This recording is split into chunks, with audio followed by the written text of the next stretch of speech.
How do you cope with a world where you no longer know the truth? I recently saw a clip from Chris Williamson's podcast with Eric Weinstein. The question that got them going was whether Weinstein believed what David Grusch is saying about UAPs. That turned into a segment which perfectly captures the thoughts that I have regarding the state of truth and authority in the world today. Our lives have become wall-to-wall uncertainty. We can't discern. If the Japanese attacked Pearl Harbor today, we would spend 10 years discussing whether it was a false flag, whether it was actually the Japanese, whether there was any attack, whether it was a soundstage, whether it was a psyop, whether it was Right now, the main institutions of our society have abdicated their role for public-spirited adjudication of what is true based on expertise.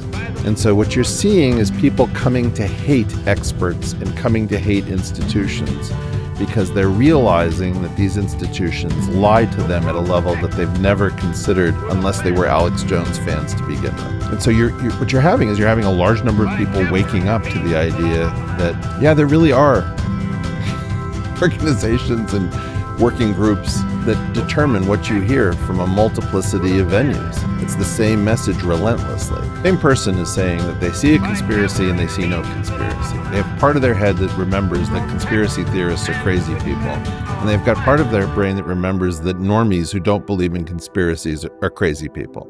And they can't integrate those things.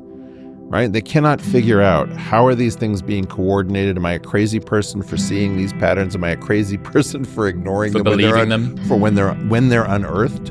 What you're seeing is a complete destruction of bedrock reality that if you weren't actually physically there. How do we know that these people actually met in a warehouse? Is this really a table or is it just, CGI? Was it green and we could superimpose wood onto it? Nobody knows what's true. And, if you ask me, well, Eric, how are you dealing with this? I would say I'm failing. I'm just flat out failing. As are all of you.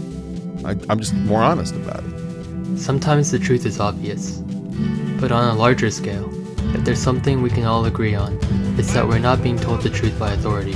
Eric is honest enough to admit that he's failing to deal with this. But in the meantime, it seems like everyone is completely sure that their own response to any given major world event, or any bit of groundbreaking information that comes out, is a correct one, and they hate each other for it. If there's one way we can respond to a world where the truth is unclear, in the face of all this uncertainty, isn't it obvious that in our approach to truth and our conduct toward each other, we can simply withhold judgment sometimes? You can have your beliefs, but honestly, all of us are operating on insufficient information, some which might come later, some which we might need to push for transparency on, and other blind spots we might not be aware of. So the only sensible approach is to withhold your judgment. If you find yourself crusading for a cause, you'd better make sure you know what you're talking about. Would it hurt to just withhold your judgment for a bit, to investigate if you have time you're willing to invest, and to be honest with what you know and what you don't know?